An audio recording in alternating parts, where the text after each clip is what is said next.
तो hello everyone, welcome to Education Point Online. तो भाई साहब, आज के इस वीडियो के अंदर हम सेकेंड यूनिट का बहुत ही इंपॉर्टेंट क्वेश्चन देखने वाले हैं, सिंगल लेयर परसेप्ट्रॉन। ठीक है, अब देखिए समझिए, पिछले वीडियो के अंदर आपने एएनएन समझा क्या होता है, एक बेसिक आइडिया लिया कि भैया आर्टिफिशियल न्यूरल नेटवर्क क्या होता है। अगर चीजें नहीं समझ में आई कोई बात नहीं, ठीक है, कोई बात नहीं।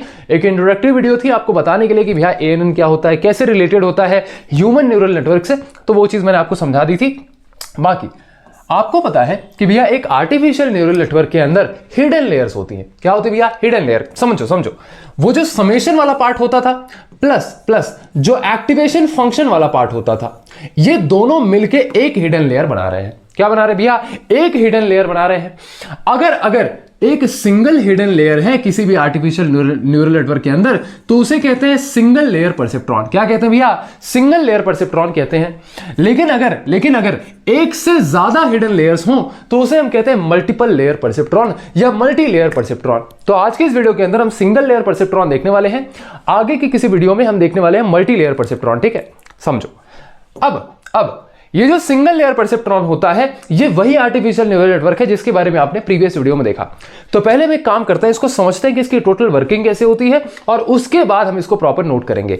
तो एग्जाम में एक ऐसे क्वेश्चन आ सकता है कि भैया सिंगल लेयर परसेप्ट्रॉन क्या होता है, कैसे उसकी वर्किंग होती है, उसका डायग्राम वगैरह बता दीजिए, और भैया लर्निंग कैसे होती है सिंगल लेयर परसेप्ट्रॉन में, क्योंकि भैया अल्टीमेटली ये तो है एक मशीन लर्निंग मॉडल, लर्न करता होगा ना। हाँ जी भैया, लर्न करता होगा। तो आज की इस वीडियो के अंदर सब कुछ क्लियर करेंगे विथ नोट्स। ठीक है, चलिए।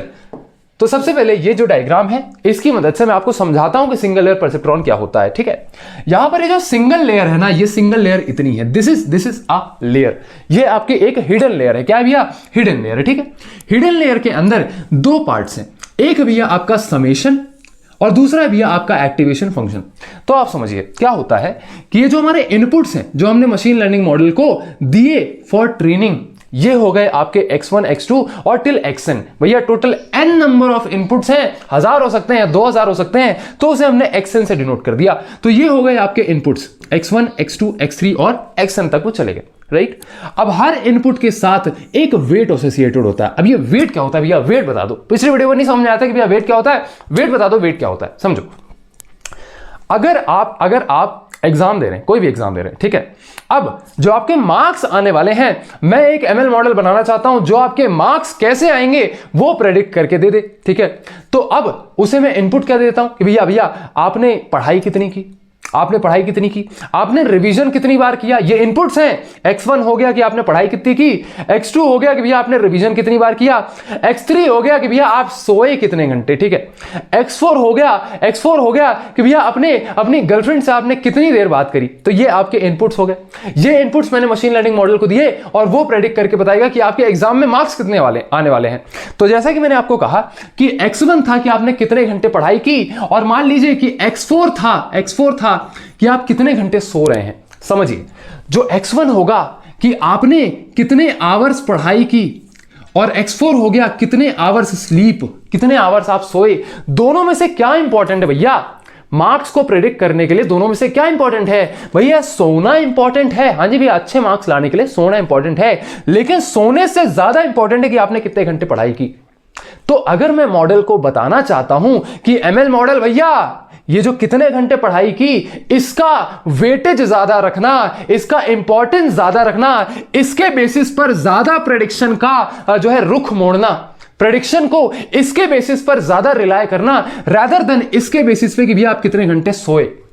तो अगर आप एमएल मॉडल को इनपुट्स का इंपॉर्टेंस लेवल बताना चाहते हैं कि कौन सा इनपुट कितना इंपॉर्टेंट है एमएल मॉडल की परफॉर्मेंस के लिए, तो हम क्या करते हैं, हर इनपुट के साथ एक वेट एसोसिएट कर देते हैं। क्या करते हैं भैया? हर इनपुट के साथ एक वेट एसोसिएट कर देते हैं। वेट को आसान भाषा में कह सकता हूं भैया इंपॉर्टेंस लेवल। क्या भैया? इंपॉर्टेंस लेवल कि ये पर्टिकुलर इनपुट कितना इंपॉर्टेंट है, ये पर्टिकुलर इनपुट कितना इंपॉर्टेंट है। तो जैसे समझिए, ये जो x4 है, x4 का W4 वेट, हर इनपुट के साथ एक वेट एसोसिएटेड रहेगा। ठीक, बराबर। और ये जो वेट की वैल्यू रहेगी, ये इनपुट के इंपॉर्टेंस लेवल पर डिसाइड होगी। समझिए, x1 ज्यादा इंपॉर्टेंट है तो इसका वेट ज्यादा होगा, x4 कम इंपॉर्टेंट है तो भैया x4 का वेट W4 कम होगा। आपको ये चीज समझ में आ गई? हाँ जी भैया, इनपुट्स के करस्पॉन्डिंग उसके वेट्स होते हैं and weights are nothing but importance of that input, और वेट कम ज्यादा होते हैं इंपॉर्टेंस लेवल के बेसिस पे। जिसका इंपॉर्टेंस ज्यादा उसका वेट ज्यादा, जिसका इंपॉर्टेंस कम उसका वेट कम। ये चीज आपको समझ में आ गई, बराबर? हाँ जी भैया। अब हम ये समेशन फंक्शन बनाते हैं कि भैया जितने भी इनपुट्स हमारे आए सबको भैया इकट्ठा तो करो, सबके ऊपर अलग अलग फंक्शन थोड़ी अप्लाई करेंगे, सबके ऊपर अलग अलग प्रेडिक्शन थोड़ी करेंगे, सबको इकट्ठा कर दो। तो ये इकट्ठा करने की प्रोसेस को हम कहते हैं समेशन। क्या कहते हैं भैया? समेशन। तो हम सिंपली क्या करते हैं, इन दोनों को मल्टीप्लाई करो, इन दोनों को मल्टीप्लाई करो, इन दोनों को मल्टीप्लाई करो और ऐड कर दो। मतलब कि जितने भी इनपुट और वेट के पेयर्स हैं मल्टीप्लाई करके ऐड करते जाओ, मल्टीप्लाई करके ऐड करते जाओ। तो मान लीजिए यहां पर हमारे पास 3 इनपुट और वेट के पेयर्स हैं, ठीक है? तो मैंने पहले इन दोनों को मल्टीप्लाई किया, x1 W1 plus x2 W2 x2 W2 plus x4 W4। भैया यहां पे x3 W3 भी होगा, आप समझ लेना, ठीक है? x4 W4 plus x4 W4 multiply हो रहे हैं, ठीक है भैया? क्या हो रहा है? मल्टीप्लाई हो रहे हैं, ठीक है? ऐसे ही करते करते जितने नंबर ऑफ इनपुट्स रहेंगे ना सबको यहीं पर ऐड करते जाना, सबको यहीं पर ऐड करते जाना। ये हो गया भैया समेशन, ये हो गया भैया अपना समेशन। बहुत ही खतरनाक सा लग रहा था, ये बहुत ही खतरनाक सा लग रहा था। देखिए कितना आसान है उसका जो फॉर्मूला, कितना आसान है उसका फॉर्मूला। तो ये निकल आया आपका समेशन। इसी समेशन को हम कहते हैं z। तो z is equal to, z की वैल्यू हमारे पास ये आ गई, बराबर? z की वैल्यू भैया हमारे पास ये आ गई है। अब इसी को क्या है, थोड़ी सी एक मैथमेटिकल फॉर्म में हम कैसे लिखते हैं भैया? समेशन याद है क्या? जब एक सीरीज हो हमारे पास तो उसे हम ऐसे लिख सकते हैं, कैसे लिख सकते हैं भैया? ऐसे लिख सकते हैं। ये समझ लोगे ना तो नोट्स बहुत अच्छे से बनवा दूंगा, टेंशन मत लो, ठीक है? तो यहां पर z की वैल्यू मेरी कुछ ऐसी आ जाएगी कि भैया summation i is equal to 1। मतलब कि फर्स्ट इनपुट से शुरू करो और कहां तक जाओ? n तक जाओ। कहां तक जाओ? n तक जाओ। और आप सिंपली क्या करो भैया? xi और wi को मल्टीप्लाई करते जाओ, सभी इनपुट्स और वेट पेयर्स को मल्टीप्लाई करते जाओ और सबको भैया समेशन करते जाओ, ऐड करते जाओ। कहां से शुरू करना है? 1 से शुरू करना है, n तक जाना है। ये हो गया भैया आपका मैथमेटिकल फॉर्मूला। अब जैसा कि मैंने आपको पिछले वीडियो में बताया कि इस समेशन के साथ हम एक बायस वैल्यू ऐड करते हैं। ये बायस इज नथिंग बट एक छोटा सा पैरामीटर होता है, एक छोटा सा वैल्यू होता है जो कि डीले को कंट्रोल करता है कि भैया आपका आउटपुट कितने डीले, कितने टाइम के बाद आएगा, कितने डीले के बाद आएगा, वो ये कंट्रोल करता है बायस वैल्यू, ठीक है? दोनों ही कांस्टेंट्स होते हैं, मतलब दोनों ही कांस्टेंट्स हैं, दोनों ही न्यूमेरिकल वैल्यूज होती हैं, वेट भी और बायस भी। ये अब शुरुआत में जब हम एक परसेप्ट्रॉन बनाते हैं ना, एक क्या बोल रहा हूं भाई, जब एक शुरुआत में मॉडल आप बना रहे होगे तो ये वेट और बायस आप खुद ही डिसाइड करते हो, खुद ही एंटर करते हो कि हाँ भैया ये चलो इसका वेट ये हो गया, इसका बायस ये हो गया, राइट? जो ये सेल्फ डिसाइडेड होती हैं। अब आगे आगे जैसे जैसे परसेप्ट्रॉन हम और आगे बढ़ाते हैं, लर्निंग करवाते हैं मॉडल की, तो ये वेट और बायस अपने आप अपडेट होते हैं। क्या बोल रहे हो भैया? अपने आप अपडेट होते हैं क्या? हाँ जी भैया, अपने आप अपडेट होते हैं। इसी को हम कहते हैं लर्निंग, ठीक है? समझो, मैं बता दूंगा लर्निंग क्या होती है। अभी के लिए आपको समझ में आ गया भी ये समेशन वाले पार्ट में क्या हो रहा है। अब यहां से हमारे पास z की वैल्यू आ गई। हाँ जी भैया, यहां से हमारे पास z की वैल्यू आ गई, यहां से हमारे पास z की वैल्यू आ गई।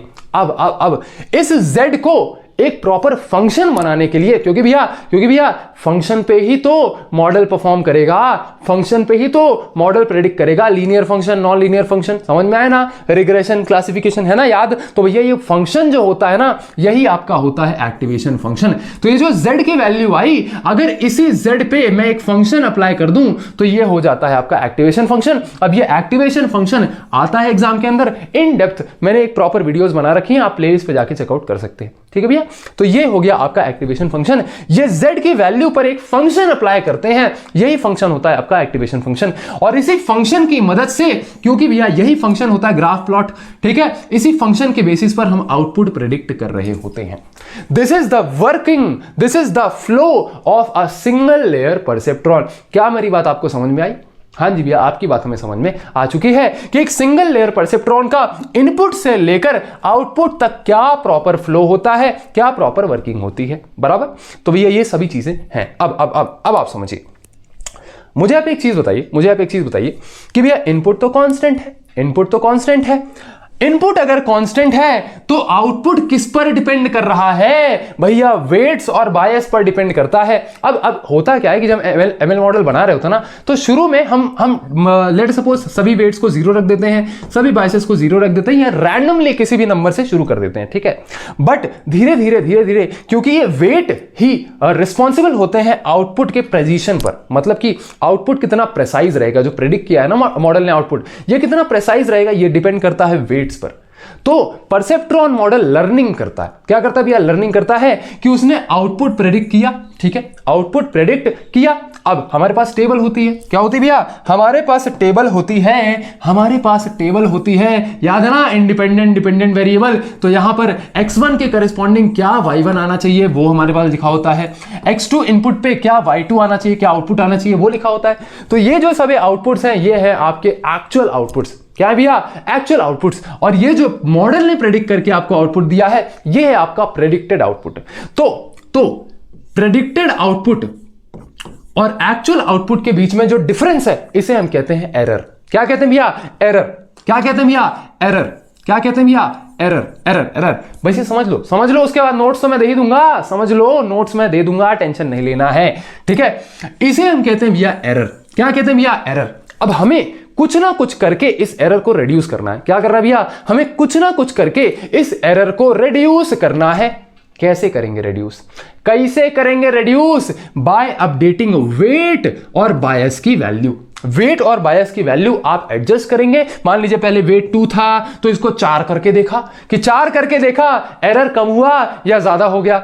अगर एरर ज्यादा हो गया तो 2 से कम करेंगे, 1 कर दिया भैया, 1 करके देखा, अच्छा वेट 1 जब रखा तब एरर सबसे कम आ रहा है, तो वेट की सबसे बढ़िया वैल्यू है भैया 1। तो ये ट्रायल एंड एरर किया ना, वेट को अपडेट किया, इसी अपडेशन को हम कहते हैं परसेप्ट्रॉन लर्निंग। कि भैया परसेप्ट्रॉन जो आपका एमएल मॉडल है ना, ये सेल्फ लर्न कर रहा है। ये लर्निंग क्या होती है भैया, ये लर्निंग ही होती है वेट्स का अपडेशन, बायस का अपडेशन।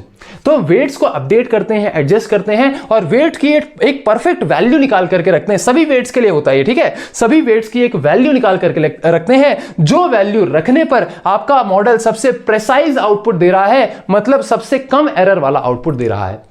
अभी चीज कैसे होती है, ये वेट अपडेट कैसे होता है, एक फॉर्मूला की मदद से होता है। ये फॉर्मूला मैं आपको अभी जस्ट नोट्स में लिखवा दूंगा, लेकिन अभी के लिए आपको लॉजिक समझ में आ गया कि भैया इनपुट दिया, उसके साथ रैंडमली कुछ वेट एसोसिएट कर दिया, इसका समेशन किया, समेशन हमने एक्टिवेशन फंक्शन में डाला तो फंक्शन प्लॉट हो गया, यहां से हमें आउटपुट मिला, आउटपुट को हमने एक्चुअल आउटपुट के साथ कंपेयर किया तो हमें एरर मिल गया। अब इस एरर को रिड्यूस करने के लिए हम क्या करेंगे, इस वेट को बार बार एडजस्ट करेंगे, बार बार एडजस्ट करेंगे और वेट की एक परफेक्ट वैल्यू निकाल करके देंगे जहां पर हमारा आउटपुट सबसे प्रेसाइज आ रहा है और एरर सबसे कम आ रहा है, ठीक है। तो यहां पर वेट के एडजस्टमेंट को ही हम कहते हैं कि मॉडल लर्न कर रहा है, मॉडल की लर्निंग हो रही है, ठीक है। बैक प्रोपगेशन एल्गोरिथम बहुत इंपॉर्टेंट टॉपिक है, बैक प्रोपगेशन भी यही है, मैं समझाऊंगा वहां पर बैक प्रोपगेशन एक्चुअल डेप्थ में समझाएंगे, लेकिन अभी के लिए आप समझो कि बैक प्रोपगेशन के अंदर भी कहीं ना कहीं वेट्स एडजस्ट हो रहा होता है, ठीक है। तो आई होप आपको ये पूरा का पूरा परसेप्ट्रॉन क्या होता है भैया समझ में आ चुका है। तो आप थोड़ी सी डेफिनेशन लिख ले। अब perceptron is a single layer neural network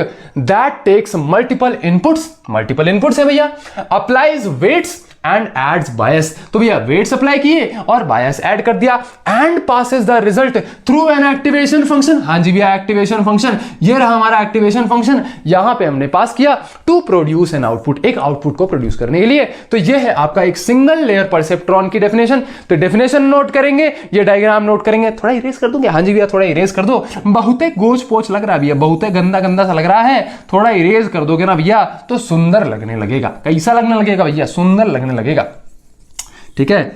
ये वाली चीज आपको लिखनी हो तो लिख सकते हैं, ठीक है। यहां पर मैं एक और चीज लिख देता हूं कि यहां से हम z निकलता है, या एक सेकंड पेन कहां गया भैया, यहां से हमारा z निकलता है और यहां पर z के ऊपर फंक्शन अप्लाई होता है, ठीक है। तो ये आप नोट करिए, ठीक है भैया, ये आपने नोट कर लिया है। अब भैया परसेप्ट्रॉन का आर्किटेक्चर कैसा होता है, डायग्राम तो बना लिया, कंपोनेंट्स भी लिख लो भैया। उसके अंदर इनपुट होते हैं, क्या होता है भैया, इनपुट होते हैं, वेट्स होते हैं, बायस होते हैं, समेशन होता है, समेशन भैया ये वाला समेशन होता है, और एक्टिवेशन फंक्शन होते हैं। अब ये फंक्शन जो होते हैं बहुत टाइप के होते हैं, there are various types of activation functions. इन सभी टाइप्स को हम डिटेल में नेक्स्ट वीडियोस में पढ़ने वाले हैं, तो फड़फड़ाना नहीं है। अभी के लिए एक्टिवेशन फंक्शन नहीं भी समझ में आ रहा, भूल जाओ, कोई दिक्कत नहीं, ठीक है भैया। चलिए, तो ये हो गया आपके कंपोनेंट्स ऑफ अ परसेप्ट्रॉन, ठीक है। तो परसेप्ट्रॉन मॉडल के अंदर क्या क्या कंपोनेंट्स होते हैं वो यहां पर लिखे हुए हैं। नोट्स पर्सपेक्टिव से मैंने आपको दिया है कि भैया नोट्स आपको पता होने चाहिए। ये Z is equal to summation of XI WI, जो मैंने आपको भी प्रीवियस में बताया, और इसमें एक बायस वैल्यू ऐड हो जाती है। Weights W1 W2 W3 X1 X2 X3, ये हो गए सारे के सारे आपके। चलिए ठीक है भैया, इसको नोट कर लिया है। अब आ जाते हैं वर्किंग पर। कहां आ जाते हैं भैया? वर्किंग पर आ जाते हैं। तो वर्किंग मैंने आपको ऑलरेडी समझा दी है, बट आपको लिखना कैसे वो थोड़ा सा पता होना चाहिए।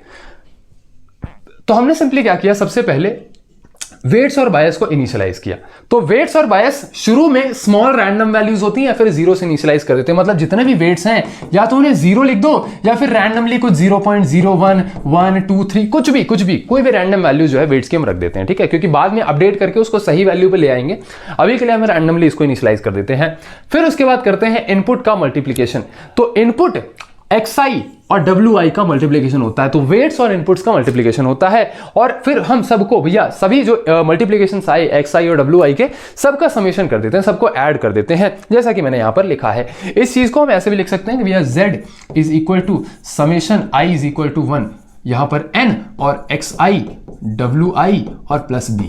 आप इसको इस तरीके से भी लिख सकते हैं, वैसे लिखना है आपको एग्जाम के अंदर, ठीक है। समझ में तो आएगी भैया क्या चीज है, एग्जाम के अंदर लिख देना है ना। फिर इस पे अप्लाई होता है एक्टिवेशन फंक्शन, इस समेशन पे यानी कि Z की वैल्यू पे अप्लाई होता है एक्टिवेशन फंक्शन। अब यहां पर एक्टिवेशन फंक्शन का एक टाइप है स्टेप फंक्शन, उसको हमने यहां पर अप्लाई किया है। तो ये हो गया आपका FZ, मतलब Z के ऊपर एक फंक्शन अप्लाई हुआ। अब ये क्या चीज है भैया, ये क्या बला है, ये मैं आपको अभी नहीं समझाऊंगा, ये आप समझेंगे जब एक्टिवेशन फंक्शन के टाइप्स पढ़ रहे होंगे। अभी के लिए आप इसको नोट कर लीजिएगा, ठीक है। चल इसे आप नोट करिए फटाक से। देन फोर्थ स्टेप तो ये हो गया भैया, एक्टिवेशन फंक्शन अप्लाई हो गया। एक्टिवेशन फंक्शन अप्लाई होने के बाद हमें भैया आउटपुट मिल जाता है, जो कि हम कहते हैं predicted output. Predicted output Y cap से डिनोट होता है। किससे डिनोट होता है भैया? Y cap. और हमारे पास होता है एक्चुअल आउटपुट। तो हम फिफ्थ स्टेप के अंदर कंपेयर करते हैं प्रेडिक्टेड आउटपुट और एक्चुअल आउटपुट को, कि भैया इन दोनों के बीच का एरर कितना है। क्या है भैया? एरर कितना है। तो ये एरर को हम कैलकुलेट करने के लिए इन दोनों को आपस में कंपेयर करते हैं, ठीक है। अब कंपेयर करने के बाद इस एरर को रिड्यूस करने के लिए, प्रेसाइज करने के लिए, अपने आउटपुट का आउटपुट और ज्यादा अच्छा सा आए, प्रेडिक्शन को और ज्यादा अच्छा करने के लिए हम क्या करते हैं? वेट्स को अपडेट करते हैं। और इसी वेट के अपडेशन को ही, इसी प्रोसेस को ही हम कहते हैं परसेप्ट्रॉन लर्निंग। क्या कहते हैं भैया? परसेप्ट्रॉन लर्निंग, ठीक है। तो इसे नोट करिए फटाक से, इसे आप फटाक से नोट करिए, ठीक है भैया। चलिए ये हो गया भैया, नोट कर लिया। अब ये जो लर्निंग होती है, ये इसमें वेट्स का अपडेशन कैसे होता है भैया? एक फॉर्मूला से होता है। तो वेट्स और बायस दोनों ही एक फॉर्मूला से अपडेट होते हैं। तो यहां पर ये फॉर्मूला अभी भूल जाओ यार, ये बहुत ही गंदा सा दिख रहा है। इतना देखो, पहले इतना देखो भैया, ये क्या लिखा है? WI न्यू, मतलब कि लेट अस सपोज W1 है, वेट 1 है। ये वेट 1 आपकी अभी की वैल्यू, करंट वैल्यू है। अब मैंने इसको अपडेट किया तो यहां ये हो गया W1 न्यू, नई वेट की वैल्यू, नई फर्स्ट वेट की वैल्यू, नई W1 की वैल्यू। तो यहां पर ये वही तो लिखा हुआ है, W1 I की जगह पे हमने 1 लिख दिया। अब I इसलिए लिखा, जनरलाइज फॉर्मूला लिखना है ना। तो I इज इक्वल टू 1 हो सकता है, 2 हो सकता है, 3 हो सकता है, 4 हो सकता है, जितने वेट्स होंगे उतना होगा। अब इस फॉर्मूला के अंदर ये हो गया आपका ओल्ड वेट, जो पुराना वेट है, अपडेशन से पहले वाला वेट है, ये old weight plus this value is delta W, ठीक है। तो ये डेल्टा WI कह सकते हैं कि भैया जैसे W1 होगा तो डेल्टा W1 हो गया। अब इस डेल्टा W1 WI क्या होता है? ये होता है is equal to learning rate multiplied by Y minus Y cap dot XI। अब ये फॉर्मूला क्या है, समझिए। ये तो हो गया आपका भैया actual output minus predicted output. तो ये हो गया आपका एरर। क्या हो गया? ये वाली वैल्यू क्या है भैया? आपकी एरर है। क्या है भैया? एरर है। अब W1 है, W1 किसके करस्पॉन्डिंग होगा भैया? इनपुट 1 के। इनपुट 1 का जो इंपॉर्टेंस है, जो वेट है, यहां पे X1 लिख लो। तो X1 का जो वेट होगा वो क्या होगा? W1 को अगर आप अपडेट कर रहे हो तो आपको यहां पर X1 को मल्टीप्लाई करना पड़ेगा। तो यहां तक का फॉर्मूला समझ में आया? हाँ जी भैया, ये हो गया आपका एरर। एरर के साथ हम इनपुट को मल्टीप्लाई करते हैं और हम यहां मल्टीप्लाई करते हैं एक लर्निंग रेट की वैल्यू। अब ये लर्निंग रेट क्या होता है भैया? लर्निंग रेट एक बहुत ही छोटी सी वैल्यू होती है जो आप डिसाइड कर रहे होते हो कि आपका जो मॉडल है वो लर्निंग रेट उसका क्या होगा। ये लर्निंग रेट बहुत ही छोटी सी वैल्यू होती है, 0.01 हो गया, 0.02 हो गया, कांस्टेंट होता है बेसिकली, आप ऐसे समझ लो, ठीक है। अब ये लर्निंग रेट होता क्या है? देखिए, जितना कम लर्निंग रेट होगा आपका जो वेट है उसका अपडेशन भी उतना ही कम होगा। लेकिन अगर आपने लर्निंग रेट ज्यादा कर दिया तो भैया अपडेशन ज्यादा हो जाएगा। जैसे मान लीजिए करेंटली अभी आपका ओल्ड वेट कितना है? 2 है। मैंने लर्निंग रेट बहुत ज्यादा कर दिया तो अपडेटेड वेट कितना आया? मान लीजिए कि 8 आया, ठीक है। अपडेटेड वेट कितना आया भैया? मान लीजिए 8 आया, मान लीजिए 8 आया। भैया ये यहां पर ये जो छलांग लगाई ना, इसी को हमने कह दिया लर्निंग रेट। अब 8 से फिर से अपडेट किए, मान लीजिए 12 आ गया, 12 आ गया तो भैया यहां पे फिर से छलांग लगाई, फिर भैया मान लीजिए 16 आया, फिर से छलांग लगाई। तो ये जितने रेट से हम छलांग लगा रहे हैं ना, जितने रेट से वेट्स को अपडेट कर रहे हैं, इसी को कहते हैं लर्निंग रेट। अब मान लीजिए यहां पर हमने ज्यादा लर्निंग रेट तक रख दिया, अब कहीं पे हमारी जो वेट की एक्चुअल वैल्यू हो सकती थी वो हो सकती थी मान लीजिए 10, यहां पर 10 तो मिस हो गया ना भैया, 10 तो मिस हो गया ना। आप 8 के बाद डायरेक्ट 12 अपडेट कर दिया आपने तो 10 मिस हो गया। तो लर्निंग रेट को जो है एक बहुत ही प्रिसाइज वैल्यू के अंदर रखना होता है, ना ही बहुत कम, क्योंकि भैया कम रखेंगे कॉस्ट हाई हो जाएगी, ज्यादा अपडेशंस करने पड़ेंगे ना, ज्यादा वेट्स को अपडेट करने पड़े, कॉस्ट हाई हो जाएगी। या फिर बहुत ज्यादा रख देंगे तो भैया आपकी वैल्यू मिस हो सकती है, जो एक्यूरेट वैल्यू वो मिस हो सकती है। तो एक बहुत ही बीच में रखना होता है। लेकिन आपको समझ में आ गया लर्निंग रेट क्या होता है, राइट? तो अब यहां पर आपको समझ में आया कि जो नए वेट की वैल्यू है, जो अपडेटेड वेट होगा, that is nothing but old weight plus learning rate multiplied by error multiplied by input. तो ये हो गया आपका अपडेटेड वेट का formula, and this is how the perceptron model learns. तो ये हो गया learning of the perceptron model, इसे हम लर्निंग रूल ऑफ परसेप्ट्रॉन भी कहते हैं, ठीक है। ठीक इसी तरीके से आपका जो बायस होता है, बायस भी अपडेट होता है। तो यहां new bias is equal to old bias plus learning rate और मल्टीप्लाइड बाय एरर। तो ये हो गए दोनों फॉर्मुलाज, ये दोनों फॉर्मुलाज आपको एग्जाम के अंदर लिख के आने हैं, ठीक है। अब यहाँ पे टर्मिनोलॉजीज क्या क्या है वो मैंने यहाँ लिख दी हैं। भैया वाई हो गया आपका एक्चुअल आउटपुट, ये वाई कैप हो गया आपका प्रेडिक्टेड आउटपुट, यहां पर एन जो है ये आपका ईटा है बेसिकली, ये हो गया आपका लर्निंग रेट, एग्जांपल हो गया 0.01, बेसिकली छोटे होते हैं, ठीक है। एक्स आई हो गया आपका इनपुट। तो ये आपको नोट करना है। अब यहां पर मैं छोटा सा एक और चीज लिखा है कि अगर प्रेडिक्शन जो है वो करेक्ट होता है, एक्यूरेट होता है, मतलब प्रेडिक्टेड आउटपुट एक्चुअल आउटपुट के आसपास ही होता है, तो भैया इस कंडीशन में हम कोई भी वेट का अपडेशन नहीं करते हैं। लेकिन अगर प्रेडिक्शन इनकरेक्ट होता है तो वेट्स को हम अपडेट करते हैं एरर को रिड्यूस करने के लिए। तो ये है आपका भैया लर्निंग रूल ऑफ परसेप्ट्रॉन, ठीक है। बहुत टाइम हो गया है भैया, हाँ बहुत लंबी वीडियो बनाए दे रहे हो, ठीक है भैया। ये चीज हमने नोट कर ली। लास्ट में मैंने एक लिमिटेशन डाल दी है सिंगल लेयर और परसेप्ट्रॉन के लिए, बेटर नोट्स के लिए, ठीक है। डायग्राम नहीं बनाना है, समझने के लिए बताया है।